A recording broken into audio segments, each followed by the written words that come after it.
Megalopolis is out in theaters, new film from legendary director Francis Ford Coppola, famously a passion project for him, first envisioned I think already in the 1990s. He tried to get it off the ground in the early 2000s, but had trouble finding financing, and then 9/11 happened, which was somewhat similar to what happened in the original script at the time, so the project was put on hold. Coppola then tried to get it resurrected before the pandemic. We know what happened there, massive delays, and the whole industry was in upheaval. And finally, when he was once again unable to secure financing in a post-pandemic world, he was requesting $100 million budget, which is pretty massive. He basically essentially said, fuck this, sold his own winery and self-financed the entire thing. Which I have to admit is ballsy. It really shows, if not belief that the movie would become successful, at least the passion behind just getting it done, just showing it to the world. The film has a somewhat wild cast of Adam Driver, Giancarlo Esposito, Nathalie Emmanuel, Aubrey Plaza, Shia LaBeouf, Jon Voight, Lawrence Fishburne, Jason Schwartzman, Catherine Hunter, and Dustin Hoffman.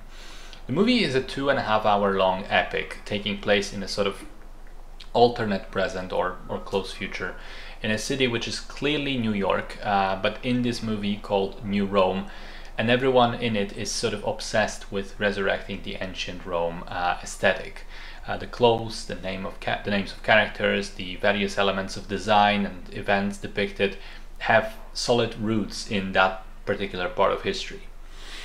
The story follows Cesar, played by Adam Driver, who is an architect with a vision to remake part of the city and create a utopia for artists, philosophers, thinkers. He also has a superpower, allowing him to stop time for everything and everyone around, excluding himself. He can still move. We'll get to that. His rival, the current Mayor Cicero, played by Giancarlo Esposito, is a massive critic of Caesar's idealistic approach and criticizes him at every turn. But when Cicero's daughter becomes fascinated with Caesar and begins working with him, the tensions gain a new layer. Now, the movie premiered at the festival circuit earlier this year and got very polarizing reviews. Most people absolutely hated it, and some critics seemed to like it somewhat, all agreeing nonetheless that it's an ambitious undertaking, but just varying in the assessment of its execution. I think it's without question a terrible, terrible movie. One of the worst things I've seen in a long time. It's borderline unwatchable. I'm not even sure where to start. The script is awful. Most of the dialogue is vague, quasi-poetic discussions about nothing in particular. The characters talk in a muddy way about their thoughts, but rarely, if ever, actually do anything. The individual scenes are reminiscent of all those nonsensical perfume commercials, and there is almost no connective tissue to link them together. I can't really tell you what the point of the film is in the end. It plays with the ideas of artistry against utility.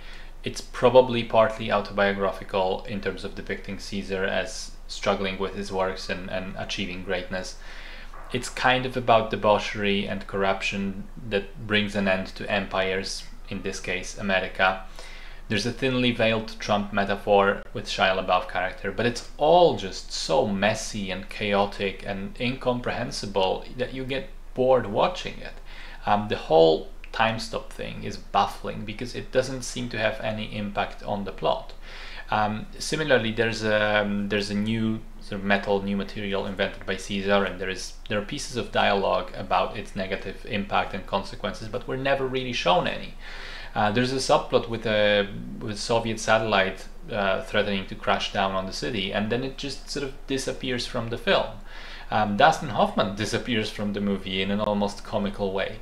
The dialogue often flips between being super serious and highbrow poetic stuff, including quoting the Hamlet soliloquy, and then bizarrely terrible lines, like Aubrey Plaza saying very early on to Adam Driver, "You're terribly anal, I'm terribly oral," before attempting to go down on him. Or Jon Voight asking the other characters if they are impressed with his boner before dramatically removing the blanket to reveal that it's not his penis underneath, it's a crossbow. I mean, It sounds like a fever dream when I say these things out loud, but that's how the movie is. It's a madman's dream put on film without any cohesion, restraint, or sense. It's mostly all style, no substance. A bit more about the technical aspects. I thought the CGI and the green screens in particular were absolutely dreadful. It looks like it's 20 years old. Some of the acting choices, like the entire Jon Voight performance, or Adam Driver screaming like a lunatic after his assassination attempt, made me scratch my head. There's a voiceover from Lawrence Fishburne which tries to inject even more pathos into an already too pretentious movie. In general, it sucks. The only things that were somewhat entertaining to me were Shia LaBeouf, who just goes balls to the wall crazy in every scene. He seems to be the only person who knows what kind of a movie he's in. And Aubrey Plaza's scene where she's seducing him, I thought that was distractingly sexy. Otherwise, my god, what an absolute nightmare. Now, there is something I want to say, and it's that as much as this is a terrible movie, I think it's and it will become an excellent argument in not just one but two different types of conversations which are currently very topical around the movie industry and entertainment in general. One, there's often a discussion nowadays about studio interference ruining movies.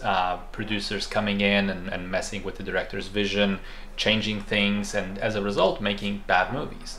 And that can sometimes be true, absolutely. But there's a flip side to it, which I think is less discussed, where I feel we often don't even realize which studio notes or changes made good movies good. Like, if a film is a success, it's never really dissected. We never really find out how much of it was just 100% just the director, or was it partly because one or another producer had a better idea to change something and enforce that idea.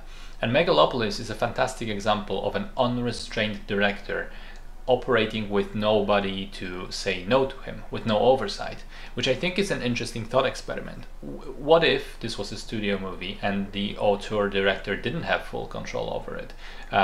Could it have been saved by someone coming in and saying you have to do this differently?